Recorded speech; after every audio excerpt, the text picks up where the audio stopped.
अब देखते हैं इस्लामाबाद यूनाइटेड का मुस्तकबिल क्या होता है, क्योंकि इस्लामाबाद यूनाइटेड ने जिस दबंग अंदाज से शुरू किया था कि 5 मैच जीते और माइक हेसन को सब लोग कह रहे थे कि ज़बरदस्त किस्म के कोच हैं, अब या तो उनकी कोचिंग में कोई प्रॉब्लम हुई है या फिर खिलाड़ी जो हैं वो खुद एतमादी का शिकार हो गए।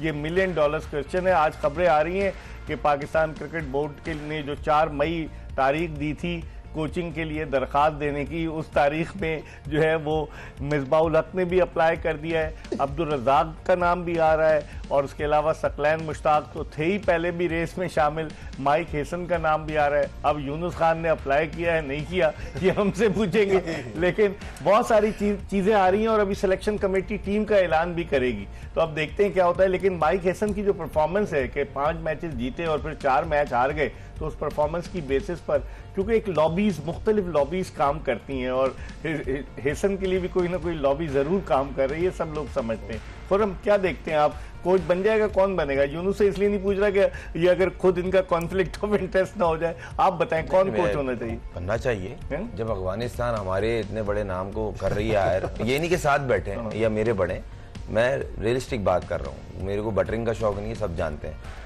जब हमारे पास खुद हमारा इतने बड़े नाम है, इतना एक्सपीरियंस है, लोग कहते हैं यस सर नहीं है ना, ये फिर सुनेंगे। देखें थोड़ा तो कड़वा बर्दाश्त करना पड़ेगा ना। तो देखें थोड़ा कड़वा है कि सर सलूट मारेगा, नहीं देखें थोड़ा कड़वा बर्दाश्त करना पड़ेगा। अगर कोई इस तरह का बंदा आता है ना तो थोड़ा कड़वा बर्दाश्त करना पड़ता है, अगर बेटरमेंट चाहते हैं। हाँ हजूरी करते रहे तो इससे हाल अगले साल क्वालिफाई में बैठे होंगे जैसे पहुंच गए थे। इस बार दोबारा रेस में आ गए 2019 को हटाने के बाद, वो क्रिकेट कमेटी में थे।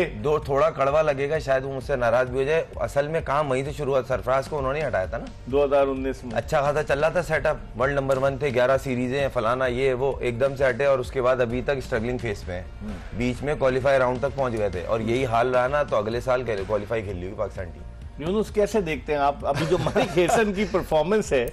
हम लोगों ने सब ने बड़ा जमीन आसमान के कलाबे मिला दिए जब 5 मैच जीते कि प्लानिंग बड़ी जबरदस्त है। फिर खुर्रम मंजूर ने कहा कि इतनी सारी चेंजेस की, इतनी सारी तब्दीलियां उन्होंने, 6 प्लेयर कम कर दिए, क्या खुद एतमादी, ओवर कॉन्फिडेंस, और उसकी वजह से क्या हुआ कि टीम का कबाड़ा हो गया, 4था मैच हारने जा रही है। देखिए इकबाल भी वो 4 मई तो निकल गया जो डेडलाइन थी, तो मैं अप्लाई नहीं कर सका। अभी सोच रहा था कि मैं अप्लाई करूँ, आज आपसे मेरी बात हो रही थी कि मैंने जब सबने किया तो मैं भी अप्लाई कर दूं, लेकिन वो डेडलाइन चली गई है। लेकिन तो क्या पाकिस्तान में सब मैंने अप्लाई नहीं किया अभी तक। बैक डेट में भी हो सकता है पाकिस्तान में, अब तो ऑन ईयर चला गया, मैंने अभी तक नहीं किया। बैक डेट में जाऊंगा तो फिर तो एक्सपोज ही हो जाऊंगा। लेकिन वो कहते हैं कि यूनुस खान जो है ना वो सलूट नहीं मारते। ये देखिए सलूट तो मैं अभी ऑन एयर सलूट मार रहा हूँ। चले 2020 में भी जब कोविड थी, आप पाकिस्तानी टीम के बैटिंग कंसल्टेंट थे जब इंग्लैंड के दौरे पर गए। देखिए एक तो समझना है कि जिस वक्त जब मुश्किल पड़ती है ना, तो मैंने तो हमेशा इस कौम के लिए, इस टीम के लिए मैं मौजूद रहा हूँ। जब कोविड में मुझे रिक्वेस्ट की गई थी उस वक्त कि भाई देखें अभी कोविड में जा रहे हैं, बहुत सारे मसले मसाइल हैं, तो आप जैसे प्लेयर्स का होना टीम के साथ हो ज़रूरी है। बगैर कोई कॉन्ट्रैक्ट में क्या अमाउंट थी क्या नहीं था, मैं बगैर उसके चला गया था। मैंने कोई ऐसी बार्गेनिंग भी नहीं की। मैंने कहा जी अभी तो पाकिस्तान टीम को ज़रूरत है, कोविड में पता नहीं क्या हो, क्या है कैसा है, मैं चला गया। उसके बाद जब कोशिश की, देखिए कोचेस का तो देखिए सिर्फ मैं ये नहीं कहता हूँ कि कोचेस का रोल नहीं होता, रोल होता भी है, रोल नहीं भी होता। देखिए कोचेस को जो है, जितने भी कोचेस हैं उनको अच्छा सर्व करना है। वो कुछ आपको सिखा नहीं सकते, आपको कुछ ले नहीं सकते, वो आपके अच्छे हेल्पर बन सकते हैं।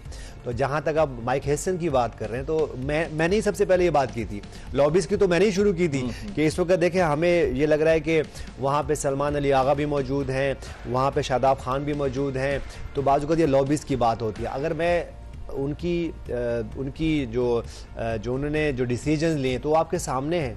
देखिए एंड्रे गॉस जो है वो पहले जब फॉर्म में नहीं था तो खिलाए जा रहे हैं, आज वो बेंच पे चले गए। और जबकि पिछले मैच में उनको 5-6 नंबर भिजवाया, तो वो तो और खुर्रम मंजूर ने यहाँ हमें बताया कि जिस दिन ये मैच खेलेंगे अकेला जीता, उसने फिर 1-2 मैच जिताया अकेले। तो मेरे ख्याल से देखिए बाद असल में इसमें इसका भी तो अमल दखल हो सकता है, नहीं हो सकता है। देखिए इस वक्त सबसे अच्छी टीम कौन सी लग रही है शेप में? क्वेटा। तो फिर उनके कोच कौन है? उनके मोइन खान को फिर कोच होना चाहिए पाकिस्तान का। अगर इस परफॉर्मेंस पे लेना है तो उनको तो क्राइटेरिया क्या होना चाहिए? आप नहीं, क्राइटेरिया मैंने आपको उस दिन भी बहुत किया था, एक्सप्लेन किया था। इसमें ज़रूरी नहीं है कि आप कहें जी अपने लोकल कोचेज़ अच्छे नहीं हैं या फॉरेन कोचेज़ ही होने चाहिए।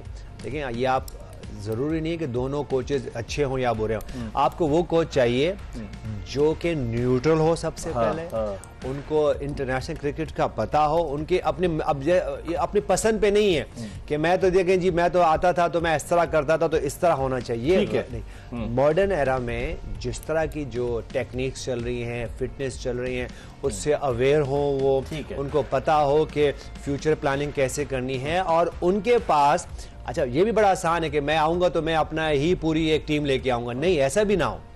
देखिए इंडियंस ने ये किया, जब उनके पास फॉरेन कोचेज आते थे तो उनके पास अपने ही कुछ लोग वो रखते थे, और आज उनके जो लोकल कोचेज हैं वो इतने बड़े हो चुके हैं, इतने उनके स्टैंडर्ड हो चुका है कि जो वो उनको जरूरत नहीं पड़ती। मेरे ख्याल से जो भी फॉरेन कोच आए उनको अपने कोचेज उनके साथ आइडेंटिफाई करें, वो कोचेज जो कि अच्छे कोच हैं, जो न्यूट्रल हैं, ताकि जब ये कोचेज ना हो तो हमें प्रॉब्लम ना हो। खुर्रम 109 रन से जीत गई क्वेटा ग्लैडिएटर्स की टीम, टॉप पे तो है, क्वालिफाई भी कर गई है। इमाद वसीम थोड़े बुझे नजर आए, इमाद वसीम ने आज 50 किए, हालांकि ये एक लूजिंग कॉज था। तो आप कैसे देखते हैं अब इस्लामाबाद यूनाइटेड के लिए आखिरी मैच में उनके लिए अब सर्वाइवल की जंग शुरू हो चुकी है लगता है मुझे? सर विद रिस्पेक्ट, जिस तरह की इन्होंने आखिरी 4 गेम में क्रिकेट खेली है ना, खास तौर प्लेइंग 11 जो खिलाई है, ये खुद अपनी गलतियों से हारे। किसी ने इनको फोर्स नहीं किया। होना भी इनके लिए नुकसानदेह साबित हुआ। कप्तान तो 7वें मैच में अनफिट हुआ है ना, 6-7वें में सिलसिला तो शुरू हो गया था। अब 5 चेंज कौन करता है? फील्डिंग एक दिन खराब होती है, 2 दिन, रोजाना फील्डिंग खराब होगी तो जीतेंगे। आज भी जो अगर ये रोसो का रन आउट कर लेते 250 होता, अगर ये सऊद शकील का कैच पकड़ लेते उस टाइम 8 रन पे था या 7 रन पे था, होते मोमेंटम बना ना, 60 रन की पार्टनरशिप हुई है। छोटी छोटी चीजें होती है ना, उसके बाद पहाड़ खड़ा होता है। तो आपने ये खुद, आप इस जगह खुद आए, फिर आप जब एक मैच हार गए, फिर आप वापस आते अपने प्ले लाइनअप सेट कर, आपने ऊपर से लेके नीचे तक रोजाना change, 3 batsman change, bowler change, किसी को संभलने का मौका ही नहीं दे रहे। सही है, आप तजुर्बे कर रहे हैं, एक दिन कामयाबी मिल गई, 2 दिन, रोज थोड़ी मिलेगी, आप एक्सपोज हो गए। अभी इसी कोच की बात चल रही थी ना, अब क्या हुआ? ये कोच की मौजूदगी में हुआ है। अगर कोई बोला ना कोच का कसूर नहीं है, 100% कोच का कसूर है। तो कोच के अलावा बाकी जो, अगर यहाँ लोकल कोच होता मैं एग्री कर जाता आपसे कि उसको कन्वे कर लिया, ये नहीं मानते। उनका भी तो अमल दखल नहीं, इनका जहाँ तक मैंने सुना लोग जो है उनका अमल दखल नहीं है, वो होगा, ये मैं एग्री करता हूँ, होगा, इसमें मैं एग्री करता हूँ। उनका इन्फ्लुएंस ज्यादा है, बकायदा प्रॉपर डिस्कस होती है प्लेयर्स की स्ट्राइक रेट को लेके, एवरेज को लेके। लेकिन हैसन तो न्यूजीलैंड का कोच रह चुका है, कैसे सरे तस्लीम कम करता है अगर वो इन्फ्लुएंस होता है? मैं यही तो हैरान हूँ, अगर ये उसकी मौजूदगी में हुई है ये चीज। आपने 5 चेंज किए, अपनी मर्जी से टीम खिला रहे हो, और वो हाँ मिला रहा तो हो रही है ना, ऐसा तो नहीं है। अब उसको भुगतना भी तो पड़ेगा, नतीजा भुगत रहे हैं, अब ऐसे ही है।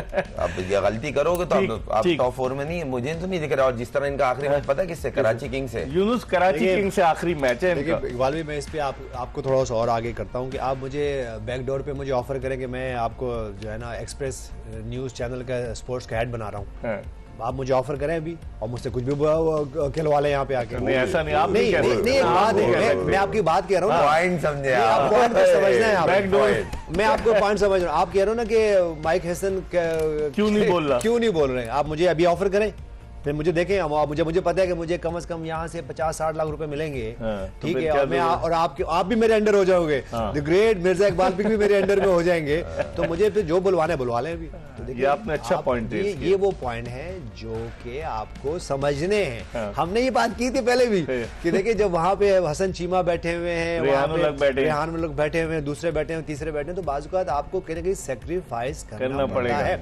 अब खान साहब जो है वो सेक्रीफाइस नहीं करते, सलूट नहीं मारते, तो अब हम क्या करें? हमारी ब्रॉटअप भी ऐसे हुआ है। देखिए आपने इदारे के लिए, अपने मोहल्ले के लिए, अपनी सिटी के लिए, अपने कंट्री के लिए, अपने मुल्क के लिए, देखिए कहीं ना कहीं ठीक है कॉम्प्रोमाइज करने पड़ते हैं, लेकिन वो ऐसे कॉम्प्रोमाइज नहीं होते कि मैं अपने पैकेज के लिए कॉम्प्रोमाइज करूं, अपनी वही वाली बात है कि जाती मफाद को उसके लिए कॉम्प्रोमाइज ना करें, क्योंकि जब आप कॉम्प्रोमाइज करते हैं, और जो अभी हम यहाँ रोना रो रहे हैं ना, ओपनर नहीं है, मिडल ऑर्डर नहीं है, लोअर ऑर्डर, जिम्मेदार कौन है? उसके जिम्मेदार हम लोग ही है ना। तो जब हम कॉम्प्रोमाइज ऐसे टाइम पे करते हैं, कॉम्प्रोमाइज कम करें तो फिर जो है ना बहुत बेहतरी हो सकती है।